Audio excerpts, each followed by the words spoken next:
Time for a check of what's happening in the world of business. Kate Moody, our business editor, is here. Hi, Kate. Hi, Tom. Now, Germany has blocked a major deal in a strategic industry. I'm talking about the industry of chip making. Yeah, Monday, January the 31st was the deadline for the German government to approve a more than €4 billion deal, which would have seen Taiwan's Global Wafers buy its smaller German rival, Siltronic.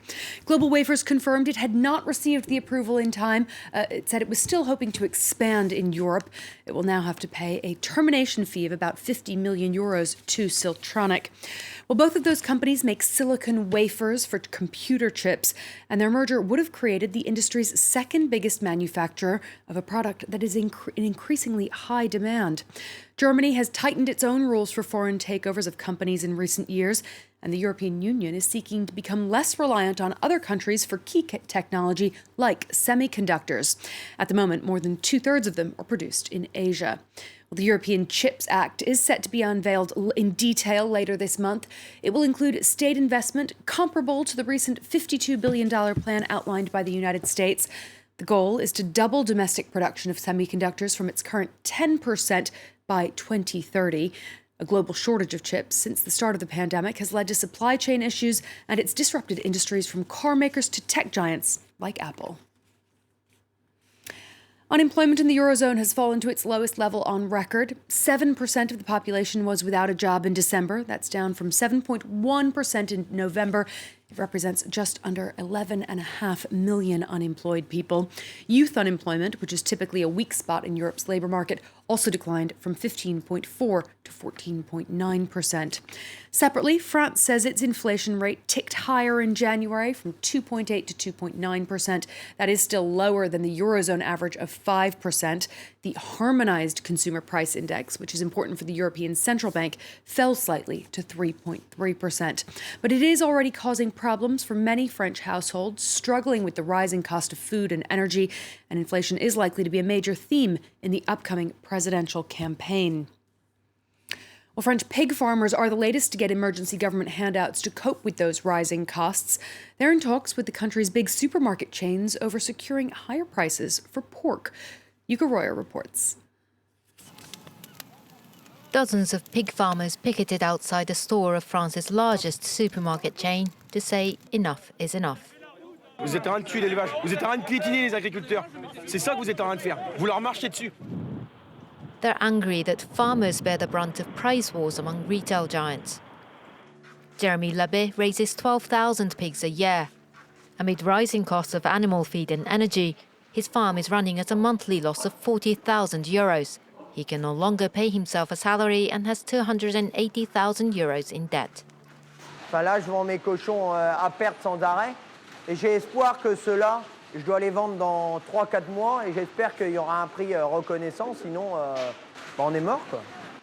In Brittany, France's main pork-producing region, 30% of pig farmers are in a similar situation. Currently, retailers are paying farmers about €1.40 per kilo.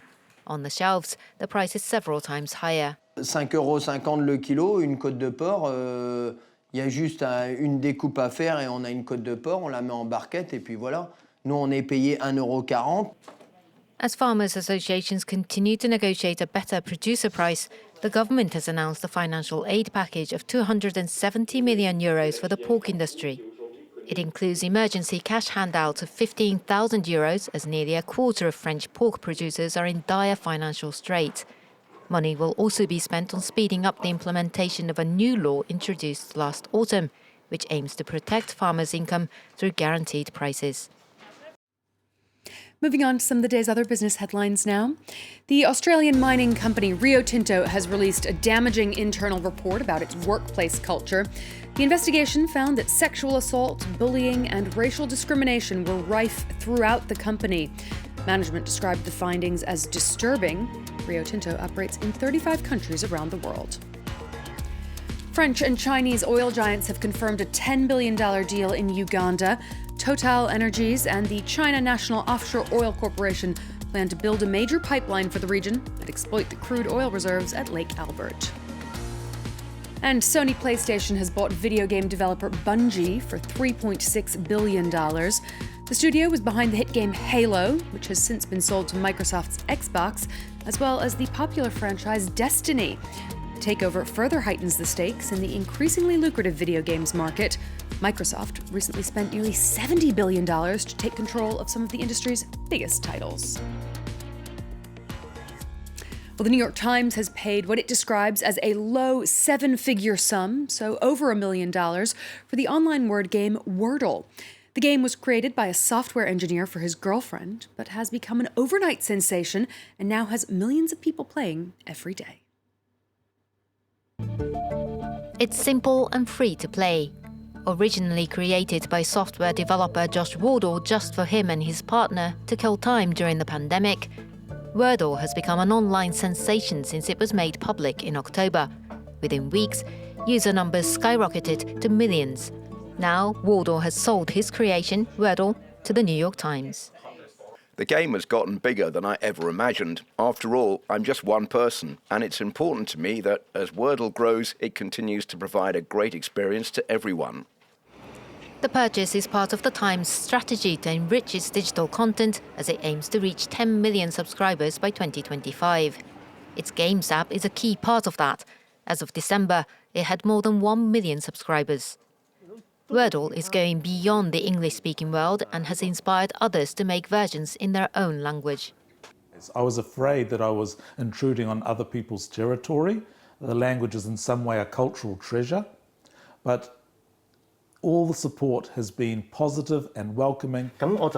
It would be great if through this game people can find out that Cantonese has a romanization system called Jutping and learn the spelling method. The success of the 5-letter guessing game has led to numerous copycats. One developer boldly put a product on Apple's App Store bearing the same name and design as the original, citing a lack of trademark. It was later removed and the developer apologized. Tom, that's all the business news for now. Thank you very much, Neve, for bringing us up to speed. I'll be back in a couple of minutes. Do stay with us here on France 24.